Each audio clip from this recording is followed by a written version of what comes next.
All right, we are so glad you're still there with us on our ultimate news and current affairs program on television, TMI. From the Benin Network Center, we'll just kickstart with our first segment. Recently, the world celebrated World Book and Copyright Day. But for us today, we'll just be looking at the importance of protecting the right of content creators and trying to help our younger generation to go back to the tradition of reading. With me in the studio are two people that have made a name for themselves in the creative industry, all the way from Lagos, Nigeria. From my immediate left is Angela Phillips. Yes. She's an actress, and of course, she's an event planner. Thank you so much for joining us. Thank you. And from my immediate left is Dr. Henry Emeka Obidi. He's a film director, he's a producer, he's an author. He has authored several books. As a matter of fact, he's a winning author of one of the best English books in our institution in West Africa. Well, this gentleman has done a lot for himself. Welcome to the program, Dr. Thank Henry. you very much, Daniel. Thank Are you in any way related to Kora Obidi? The name rings a bell. Yes, I am. Okay, let's just start with Angela Phillips. Now, in the past, reading is a tradition. It's something, those of us that grew up, that were born in the 80s, you know, if you don't read, you can't pass. But as soon as social media just came, internet just came on board, it's like there's a kind of paradigm shift in the reading culture of young ones. How did we get here?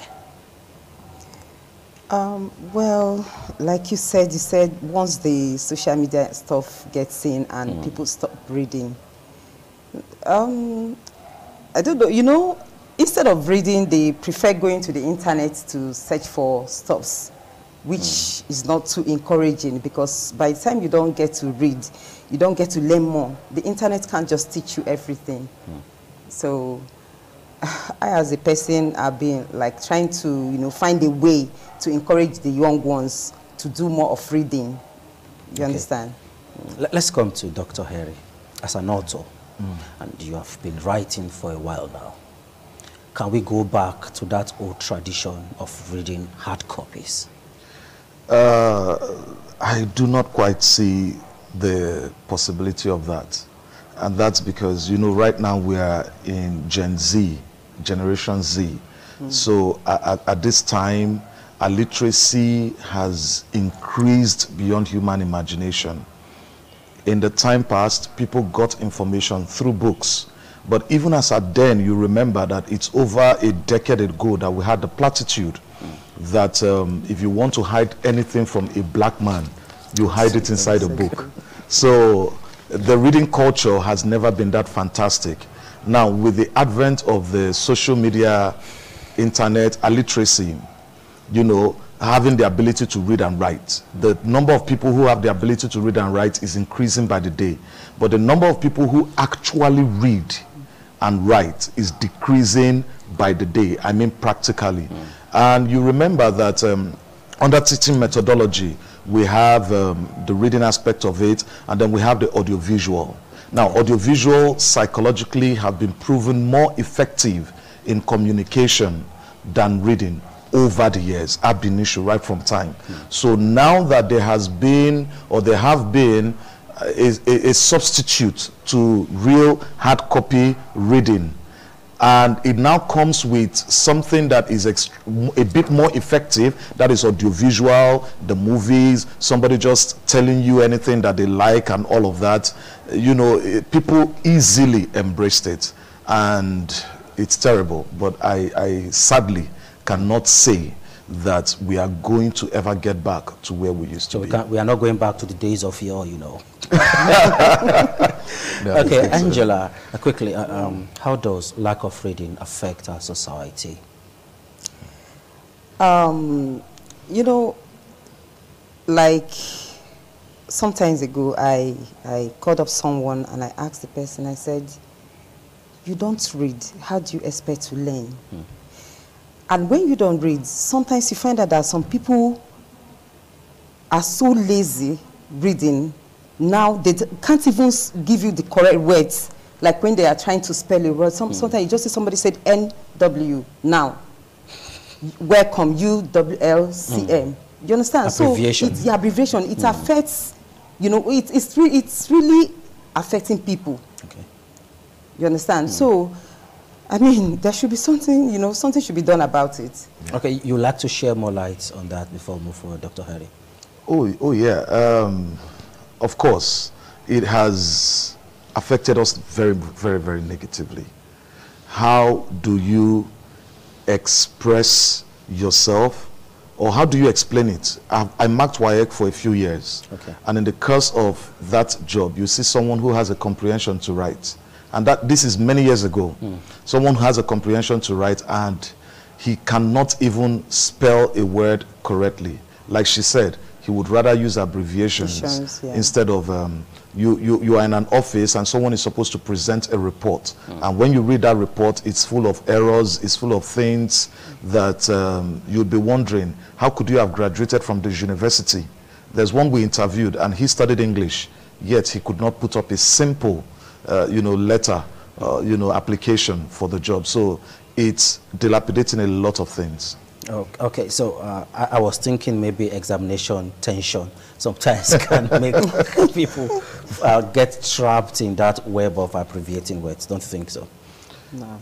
Yes, the tension might be a part of it, but you see, when we get into that that era, that envelope of tension, some things that are already embedded in us over time expresses itself normally. Intuitive knowledge. Okay. So even with autopilot, you can't go wrong if you have been always right. All right, Angela, so quickly, what are the steps can we take to promote reading culture, mostly in the lives of our younger generation? It's just to encourage them to, read, then maybe try to set, aside something that we do, like maybe a reading competition, or, introduce library, them going to the library to get books and everything. Trying to, maybe, I don't know, do something like a show. We need you guys we want to see those who read books. Okay. You understand? Just try to make it in a fun that will bring back the reading culture in us. Because, honestly, it's really bad. People don't read anymore. They don't read anymore. And you're saying examination tension. There's nothing like examination tension. Okay. It's just that they are too lazy to, spell the words.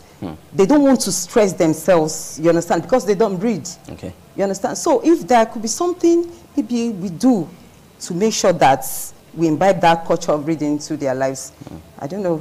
It would be very nice. If I would add in on that, I feel that one of the major reasons, or one of the major, not basically, but one of the situations that have put us in this condition is a bit of motivation. Okay. Now, the truth is, there are all over the world, almost on a daily basis, there are reading culture, competition, here and there in schools. Schools are really doing fantastic jobs. The principals by the state government, from federal level to state level, their response to education, I must commend, is getting better than it used to be. The public schools are getting better. These competitions are everywhere.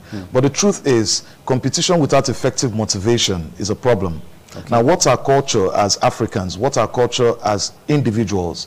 I'm now referring to those people who actually have the wherewithal to have promoted the reading culture. I think we could use this medium to encourage them to do a little bit better. You have a show that has no moral credibility, no moral credibility at all, and then you offer the winner millions of naira, 100 million, 500 million, and then you have a show that will promote the reading culture, and you give 10,000, 5,000. Can't equate that. Or you just tell them thank you and you give them a cup.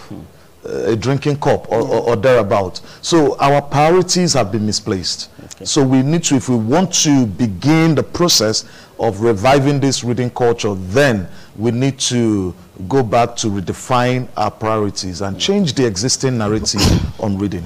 Okay, in the past, library is like the second home of every student. Exactly. That must do well. But these days, we don't even have libraries again in some of our localities.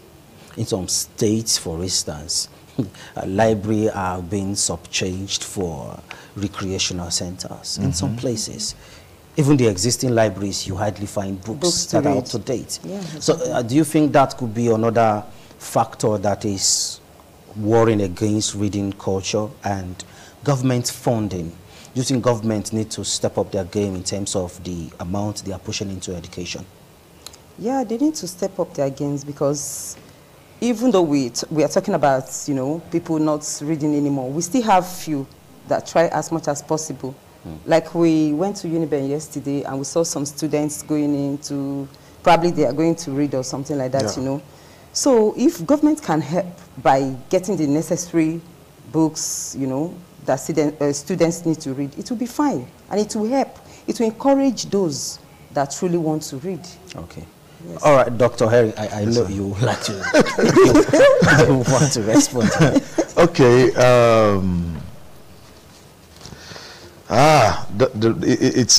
It's quite a deep question, because we must strike a balance. All right. We are here talking about hard copy reading, but you see, you may not become everything you want to be simply by reading hard copy books. Okay.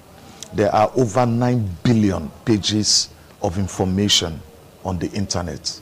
The advent of Google, there's no book that you cannot find on Google.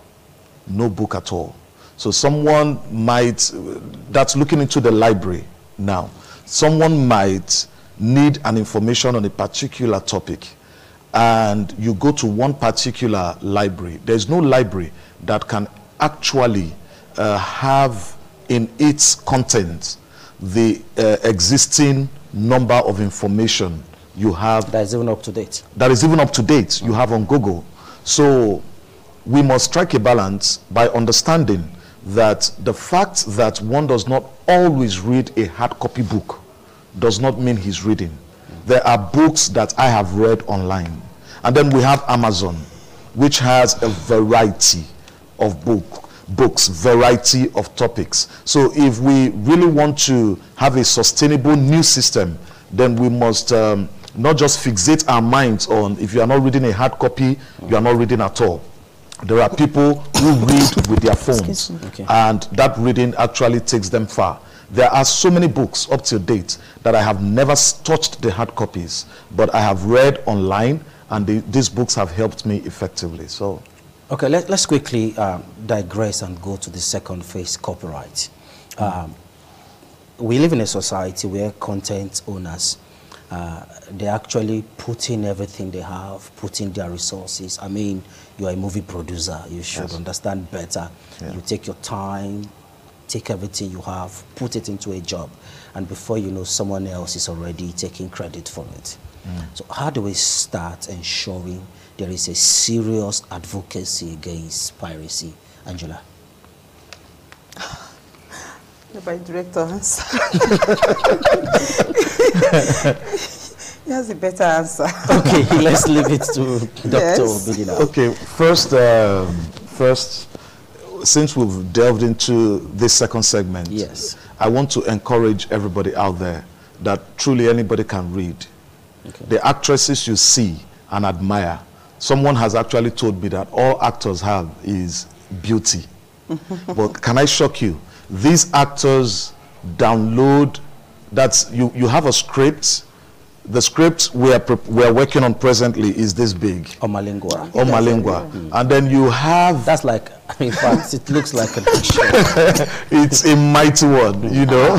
When the people in Benin, the new actors in Benin saw it, they were so shocked. But the truth is, these actors you admire read those scripts, and they express those scripts in so short a time. Sometimes they just come on set, and they are given the script, and they read it quickly, get the lines quickly. So if the actors, the actresses that you love and admire so much can read, assimilate, and express in a believable format called acting, then anybody can read. And these same people in court, some people feel they didn't really go to school. They are non-graduates. Then the ones that are graduates, some of them, I call them certificated illiterates. Wow. They are graduates, they have the certificates, but they are actually illiterates, carrying the certificate up and down, using expired information to attempt to solve current problem. Okay. Now, on the copyright, we should know that copyright is the right for intellectual property. This is my property. I have the right for it. Some people formalize it. Some people do not formalize it. Now, to curb piracy, we should now begin to go into copyright formalization properly. Okay. A lot of producers do not copyright their products. So if there is no legal background to express that you are the owner of this product, if you don't call your thing a name, people will call it anything they like. Absolutely. So there must be that formal notion that this material, this thing that I have put down, because when it's an idea and somebody steals it, it's not copyright. Copyright is when something that has been documented, penned down, is stolen, or produced is stolen. The music is stolen. So artists should go into doing this copyright actually. Following the right step. Following the right step. Okay. All right, let's quickly come to Angela. Now, there's this serious norm that has been happening in the entertainment world as we begin to wrap up. This issue of prank. The way content creators dive into pranking each other. Some go as far as bringing their personal family and putting it in form of comedy in the name of prank. What's your take on that quickly as we wrap up now? Honestly, I'm one person who doesn't even like the pranks, especially the ones of putting family in, you know, like making people believe that you're separated or there's a problem. Then the one of poisoning, then the one of just coming. Honestly, I don't like it, and I keep saying that it would be so unfortunate if someone pranks me. You won't like my reaction. Really? Honestly, it's not good. No, see, a lot of people who are hypertensive can easily, you know, maybe faint. Okay. Yes, it's not good. All right. It should not be encouraged. Okay. Thank you so much, Dr. Harry.